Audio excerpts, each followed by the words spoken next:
What's going on, guys? Maybe you see that I'm in a different spot, not my studio. I'm actually in my house today. I thought I'd just make it here, really cool. I'm all alone.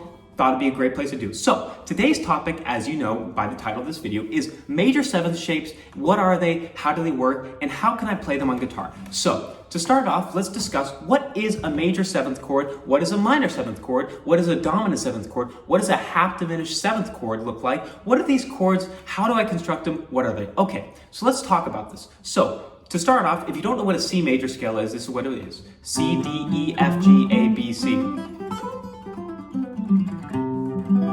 Okay, and in that scale, C, D, E, F, G, A, B, C, we can associate each of those scale tones with an appropriate number. So 1, 2, 3, 4, 5, 6, 7, 8.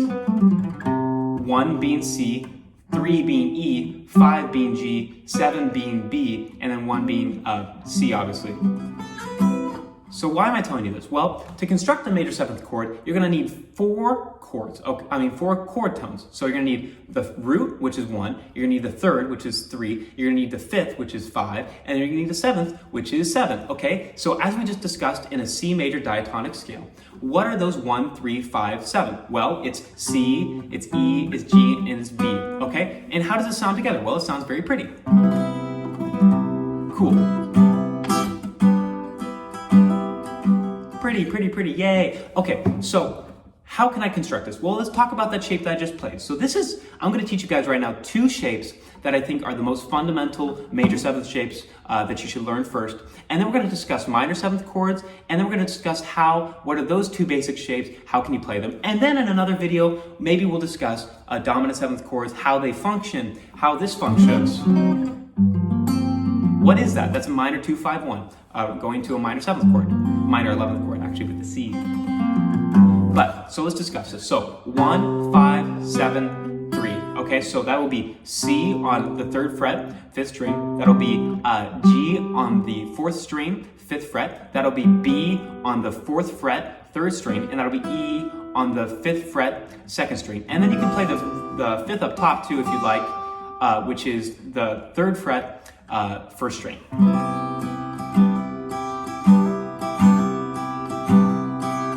So what do we notice about this chord? Well, this chord is very beautiful, it's very elegant, and it's very bright. Well, why is it like that? Well, let's talk about it. So, what defines something as happy and sad in a musical context? Well, the easiest way to talk about this theoretically would be the third. What is the third? Well, the third is what decides whether or not something is happy or sad. Take a listen.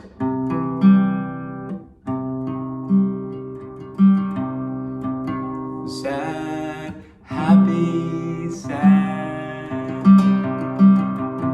All I'm doing here is I'm changing the third and I'm flatting it, which means going down 1 note, which makes it the flat 3. E flat to E major. So you hear how this is happy, sad, happy, sad, happy, sad. Cool, so now that we know that, why is this applicable to the major 7th chord? Well, there's 2 tones in the major 7th chord that are most important. One is the third, for the reason we just discussed. It defines whether or not it's happy or sad. And then the next important note in a major 7th chord is the 7th. Well, why is this? Well, this is also an extremely defining tone. Take a listen. So we have this chord. Hear how it's very bright, beautiful, open? Now watch if we took away the 7th and we just replaced it with the root. Very vanilla, very plain, and not as bright. See, that's a completely different character than this. And so 1 note, just as we observed with the third, can change the entire tonality of a chord, of a feeling, of an emotion. So now that we understand that, what is the function of a major 7th chord? Well, just as a major chord, major 7th chords are generally a resolving chord. Now what does that mean? Well, that means that in a tune, if you have a 2 chord, you're probably going to go to a 5 chord, and then your destination is this 1 chord, which is a major 7th chord. This is a great landing chord, and this is, again, a beautiful full chord that you can use in your playing and wherever you see. So now that we've discussed what is a major 7th chord, how it functions somewhat, and kind of the characteristics of it, now we're going to talk about the second shape, which is on the 8th fret. And we're gonna discuss, I'm gonna teach you guys the chord, we're gonna discuss it a little bit more. So this is 1, 7, 3, 5. And it's C on the 8th fret, 6th string. This is B, which is the 9th fret, 4th string. We have E, which is on the 3rd string, also 9th fret, and then we have G, which is on the 8th fret, 2nd string. Okay, so now that we know this, what is the difference between this chord and this chord, and why should I know both of these? Well, here's the difference. Well, if you notice, the root is on the 6th string in this chord, the root was on the 5th string in this chord. This is an extremely important thing because guitar is a very shape-oriented instrument. What I mean by that is we identify these chords based off of their tonic, based off of their root. And what that means is when I see this chord, I know it belongs to C major 7th because of the placement of it and where the root would be in association with this chord.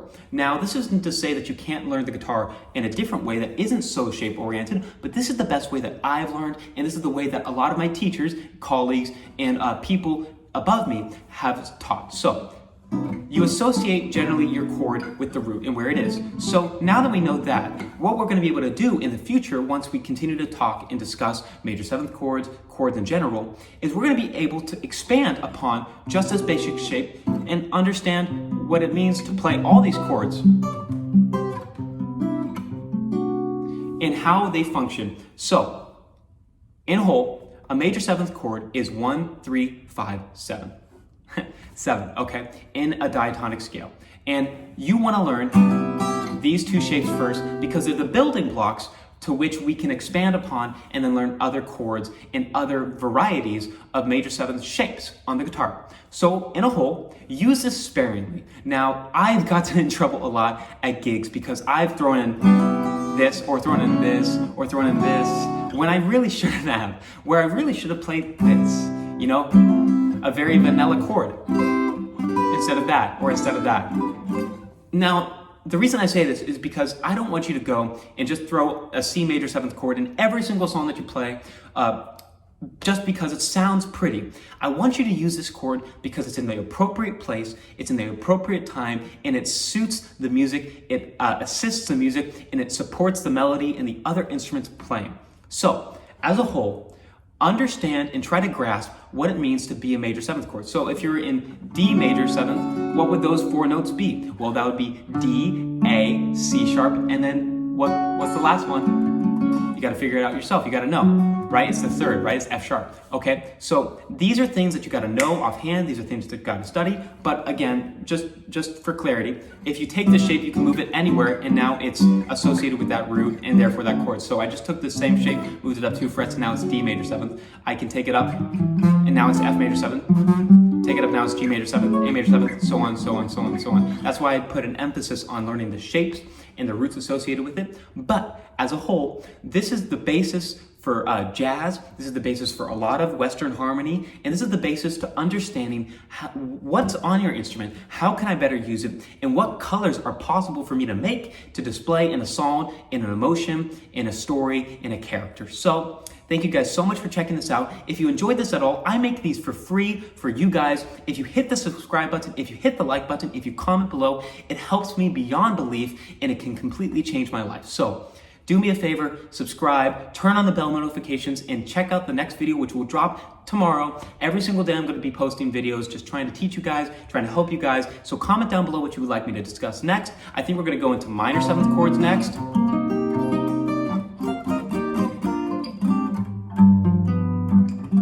And that'll be super, super fun. So thank you guys so much. God bless you guys. Have a great day. Bye-bye.